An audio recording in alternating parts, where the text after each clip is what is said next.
Ngayong tag-ulan, tumataas muli ang banta ng dengue.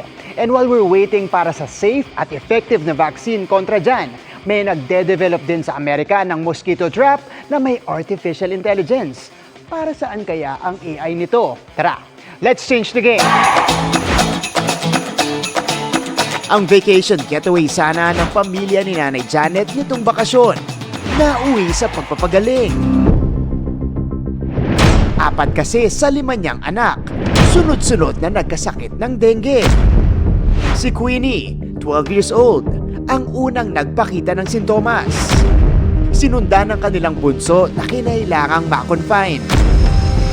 Umabot ulit ng 3 araw. Ayaw niya na kumain. Sinusuka na lang niya. Hindi rin lusot ang 2 nakatatandang kapatid na parehong na-ospital ng 6 na araw.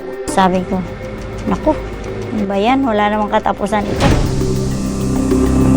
Ang mga anak ni Janet kabilang sa mahigit 130,000 dengue cases na naitala ngayong taon at inaasahang tataas pa dahil sa mga pag-ulan.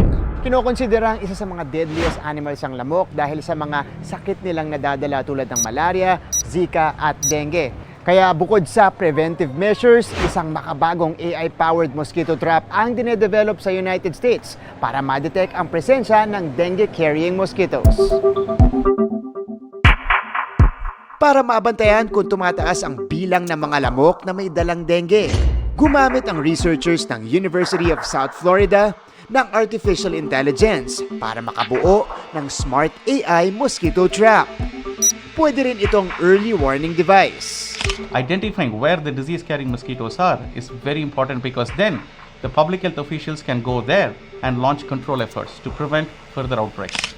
Ang bawat mosquito trap merong attractant para maenganyong pumasok yung mga babaeng lamok. Pagkatapos ito, hihigupin siya ng fan diretso dun sa sticky pad. Tapos, kapag ka nakadikit na yung lamok, kukuha na nito ng litrato o ng imahe gamit ang built-in camera. At dito sa imaheng ito, magbabase ang lahat. Yung algorithm na yung bahala na magproseso at mag-identify ng species ng lamok base dun sa kanilang anatomical features. At kung meron ba o posible ba itong magdala ng mga sakit tulad ng dengue. Lahat ng data makakarating sa user nang hindi kinakailangang pumunta sa lokasyon. Bagaman malaki ang maitutulong nito sa pagbabantay sa banta ng dengue, ayon sa mga eksperto, malaki pa rin ang magagawa ng pagprotekta sa ating mga sarili, tulad ng paglalagay ng mosquito repellent at paglilinis ng mga lugar na pwedeng pagbahayan ng mga lamok.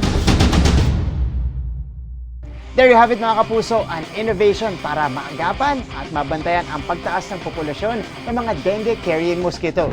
Para sa GMA Integrated News, ako si Martin Javier, changing the game!